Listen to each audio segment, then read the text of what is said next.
Okay. Good afternoon. Today is March 20th, 2015, and this is a special meeting of the members of the New York State Liquor Authority. In attendance, Chairman Dennis Rosen in Albany.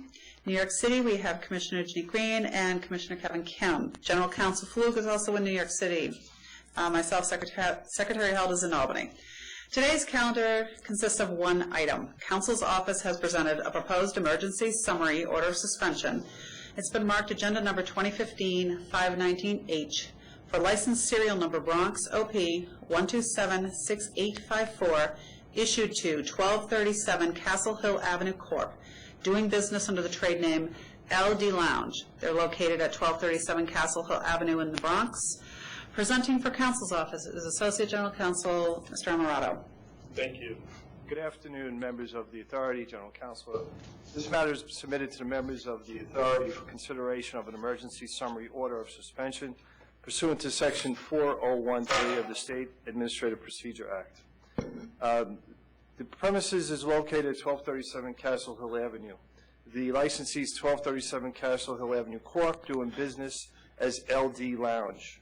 They were issued an on-premise license on April 11, 2014 to operate as a bar tavern with recorded music, jukebox, and recorded music, but no DJ and no dancing. The premises is located in a mixed-use location where there is both commercial and residential buildings in the immediate area. The licensee's method of operation states that there will be no security guards and one manager, Ricky E. Santos. Alberto Figueroa is listed as the sole principal and the president of the corporation. According to the establishment's questionnaire, the establishment has a food preparation area, and the licensee submitted a food menu at the time of the application. The licensee represented on his application that the certificate of occupancy level allows for 70 patrons in the premises. Counsel's office is making this recommendation in light of new information regarding a police call that was received on March 15, 2015 at 2:15 a.m. Police officers from the 43rd Precinct responded to a call for multiple shots fired in front of the licensed establishment. Upon arrival, police officers observed a large crowd of people running out of the establishment in several different directions.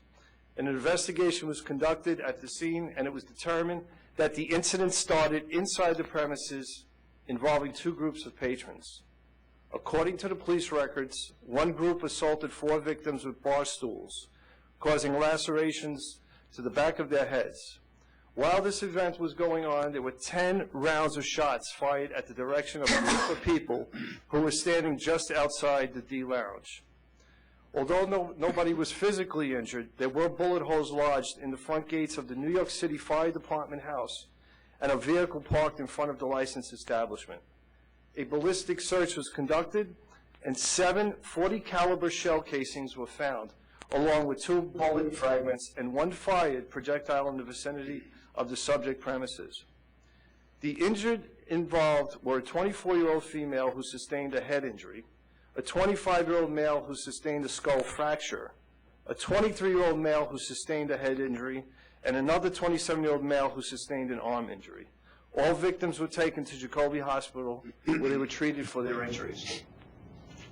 Now, in addition to the shooting on March 15, 2015, there has been a sustained and continuing pattern of violent and illegal activities at this establishment. On January 31, 2015, a male patron was slashed 3 times in the face and neck while he was trying to break up an altercation between 2 females. There were no security guards at the premises. On January 1, 2015, 2 patrons were assaulted by 2 others who slashed them several times with a knife. All the victims were transported to the hospital for their injuries. Now, in addition to these violent assaults, on February 22, 2015, the NYPD conducted an inspection of the premises. They found an illegal gambling device. They found a DJ was performing contrary to their method of operation. There was various warning signs and maximum occupancy signs unposted, and there was an unlicensed security guard. In addition to that inspection, on February 6th, the SLA conducted an inspection of their own. But at that time, the licensee admitted that they have no food, they don't prepare any, and they have nowhere to prepare it, and that the books and records were not available for the inspector. They had a live DJ, and again, there was unlicensed security guards at the premises. On February 1st, 2015, the NYPD conducted a sting operation involving sale to minors.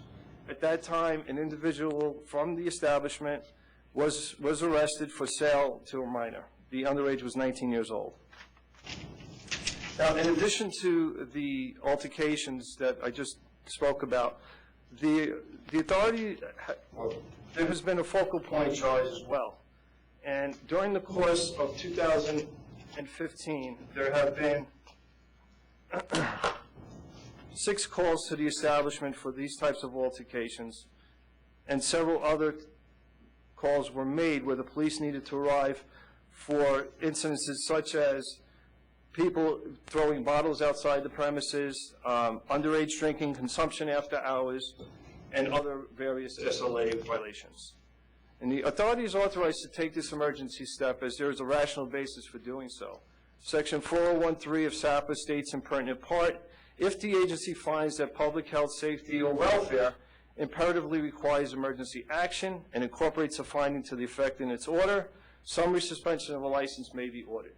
In this case, the authority has a rational basis to determine that there is a continuing pattern of serious assaults, including multiple stabbings, shootings, violent fights in and around the licensed premises, illegal gambling, and unlicensed security guards, all of which create a clear and present danger to patrons to the club and individuals in the nearby area. Additionally, the licensee admitted to not having food available for sale at the premises. These circumstances provide a rational basis for the authority taking emergency action. The establishment does pose a significant threat to the public health, welfare, and safety, and the licensee has shown a propensity to violate the law, as indicated by its history, and the licensee has shown he is unable and unwilling to comply with the law. The instant charges show an escalation in the severity of these violations: disorderly premises, altercations, assault, disorderlies. And we believe that the foregoing documents and information present a strong evidentiary basis for emergency action under Section 4013, an act granting discretionary power to licensing agencies in the state of New York. Thank you. All right, are there any questions or comments? No. Okay, we'll vote. All right, Commissioner Green, your vote, please. Emergency summary suspension. Commissioner Kim? I agree. I agree. The comprehensive representation of counsel is supported by the very comprehensive documentation that the board has before it. So I agree. Okay. We have no other items. All right. Before we sign off, there's a document, Commissioners, that I sent you. It may undergo some revision. It's over with Governor's Counsel's office. If there is a revision, I'll send it to you. Okay. All right. Thank you very much. Okay, thank you.